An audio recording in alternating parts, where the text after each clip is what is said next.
So for every one of you who gets, inspired by the, awe-inducing visuals, here we are at the right place. We are talking to the right person, the person who's, making our movies more interesting. He's making your heroes fight their villains, mid-air, on board an aircraft, under the water.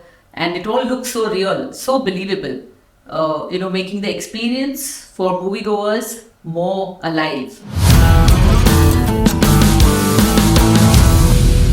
Deepal, thank you so much for agreeing to share your journey with us and guide the aspirants who are wanting to get into this field also. I'm sure this is going to be a very interesting conversation. Thank you. I'll try my level best, Dipta ji, and really thank you for inviting me over for this little chat. We'll begin with your journey. Sure. So, was the passion for animation always there, or was it a shift from something that you were doing earlier? Well, you really take me back 21 years ago of my life, and if I rewind it and then play it forward, I'll put it this way. I was actually studying my electronic engineering, and in the middle of it, Jurassic Park happened. And I said, okay, you know what, I want to do something like this. Or rather, I would say I want to do something even better and bigger than this. So I thought I will not leave this technical background behind. Let me complete it and then let me figure out. And then it so happened that I did a course in animation and visual effects, and I was very lucky to get involved in a company with mentors, tutors who really nurtured me and sincerely made me work in the right direction. And then the journey continued and it is still continuing. That's how it started, actually. So were you in your class 12th? Doing this, or post 12th, I was always a science student, and post 12th I studied engineering. I completed engineering, which was a 4-year course in electronics, and then subsequently I had to learn the software, so I had to do a course in animation and visual effects, and subsequently I was lucky enough to get a break in this field, and that's where the journey actually began. Okay. So, but then you were aware and you were sure that you want to get into the visual effects part of it. Yes. That was something. However, I studied everything. I studied all the aspects of animation, visual effects, everything. I studied Maya, I studied 3D Studio Max. That time there was After Effects in compositing, there was Shake, there was no Nuke, of course, there was Combustion. But slowly and steadily as you grow along, you learn various softwares, you learn to learn what are the nuances and the upgrades. And that's how you keep moving the ladder upwards. Okay. So, if there's somebody who wants to get into animation, what is it, the nuts and bolts, if we say, then what is it what are the softwares that he really needs to learn? Okay. More than softwares, I would say that a passion and faith in the industry or faith in this particular field is necessary. And of course, the latest softwares that you have is Maya, then we have for compositing, we have Nuke, we have Silhouette. In terms of Roto and Paint, we have Photoshop. And of course, when you come to CG, the computer graphics part, there are so many softwares in texturing, for rendering pipeline. So there are various things that you have to get into. But you got to learn, you should know the nuances of each and every department. And does he also need to, learn one particular thing to just get into, like if he wants to get into Roto? Will that be a profession enough for him, or Yes, why not? In fact, I've seen many artists who are so passionate about Roto that they don't want to do anything else. They do not think that Roto department or Paint department or Com department is, a department which is less important than any other. Roto is the fundamental of compositing. If you don't get your Roto right, you will never get your composite right. So which means that it's not just, the 2D, 3D and VFX. Normally when we talk about your careers in animation, we talk about 2D, 3D and VFX. But there are a lot more careers possible. Absolutely possible. Because you may be a good lighting artist, you may be a good animator, you may be a very good character animator, you may be a very good texturing artist, you may be a great modeler, you may be a great photo artist, paint artist, compositor. There's so many faculties and fields that you can possibly choose to go. And are there jobs really available in all these fields also? Yes, surely, yes. And what about entrepreneurship? Because at our institute, we also promote entrepreneurship. So we want to know that, as an animator, is there scope for you to set up something of your own? What is that scope? There is scope, but As one may realize that, there is a lot of certain investment in terms of commercials that is required to have a setup of your own in terms of hardware, software. Let us assume for a moment that yes, you are able to organize those kinds of, funds. You may have a studio setup of your own. But the question is, why and which client would come to you? So you have to build that client influx into your system, which only comes by experience. People need to know about the kind of work that you do. You need to showcase your work and you have to be extremely good at what you do. That is where it all starts in terms of individual entrepreneurship, like you said. Okay. And people, when people, watch your work, everybody aspires to be like you and reach the stage where you have reached. So is there any shortcut to reaching, getting good projects quickly? Of course. Or is it a very long haul? No, of course there is a shortcut. And that's a shortcut which I always say is experience. The more grey hair that you have, that is the shortcut to success. Okay. It's like our field, Dipta ji, is like, trying to fly an aeroplane and try to build it at the same time. You're trying to fix your nuts and bolts like you put it and trying to have a safe flight, have a great flight, have a great landing and get your projects back home safely from the air. Of course there's a shortcut, but that's only experience and learning. Yeah. It goes hand in hand. Okay. So when you say learning, do you also need to keep learning and keeping up with the trend? Yes, because softwares, they keep upgrading themselves.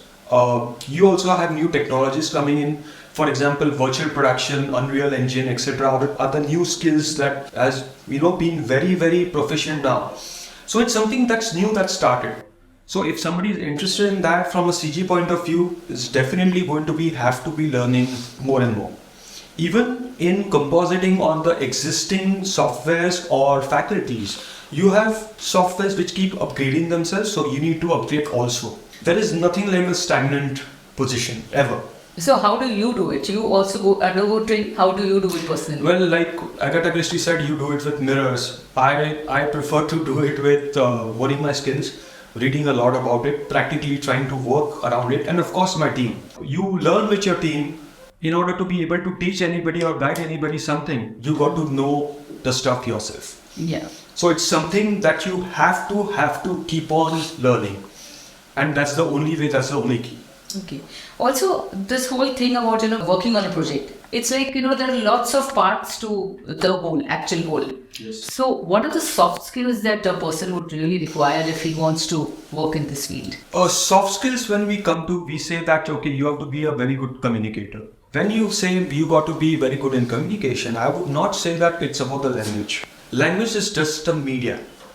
I can be speaking in English or Gujarati or Marathi or Hindi or French or Spanish for that matter, as long as I'm able to convey and understand what is required from me and what I'm trying to convey to my superiors, my team.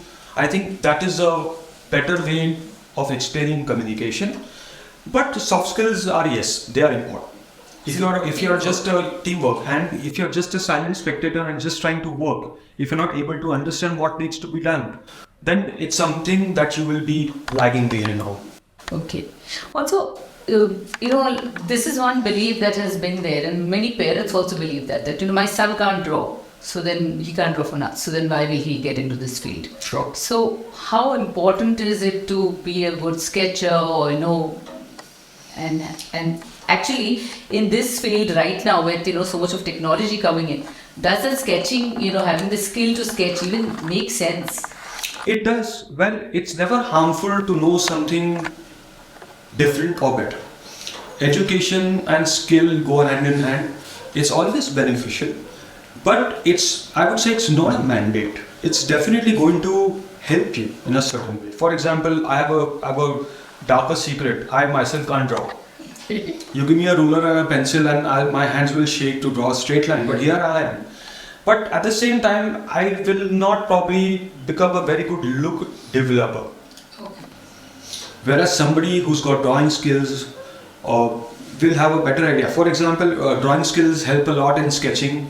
We have a lot of aspects in pre-production where you have to make storyboards, or you have to, sort of do a pre-viz and post-viz. It helps a lot there. I would say nothing is a waste. Some things are not mandate, but definitely if you know them, they're never a waste. And with AI coming in, do you think these, a lot of skills in this field will, suddenly fade out? No, I don't think so. I don't believe in AI. Humans are humans. Skilled humans are even better. I don't think AI is going to ever take over. I'm sure it will aid us in a certain way, but I'm sure, or I would like to believe that I'm sure that they will never take over. Okay. All right. Fingers crossed for this. Fingers crossed. True. Fingers crossed. Okay. Coming back to, your personal work, on an average day, what is the biggest challenge? There's never a dull moment. There is always something different to learn out of. And more than challenge, I take it more as, it's a learning experience. Because not a single day is well spent if you don't learn anything. And you will learn it not just from your superior or your person who's more experienced than you, but you may be able to learn something from an artist who's junior to you.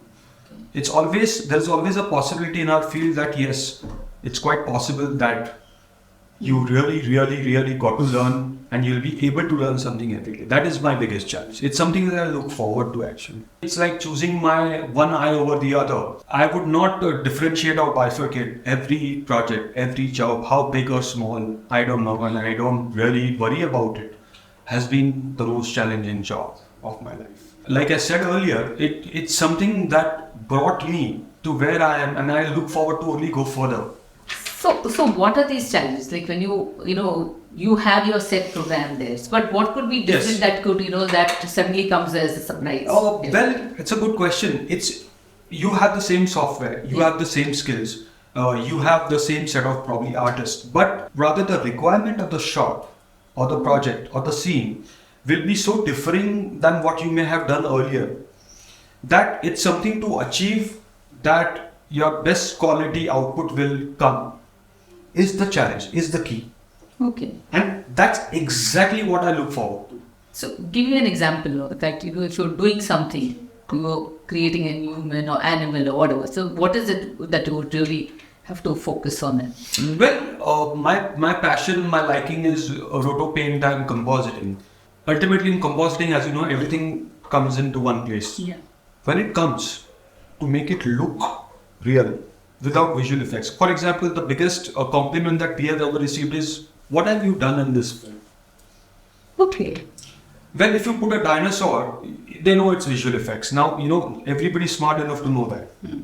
But generally, if I make environments or I may shot a character on chroma and we blend the character against a background which is realistic. The moment somebody says, hey, what have you done here? What is the big deal?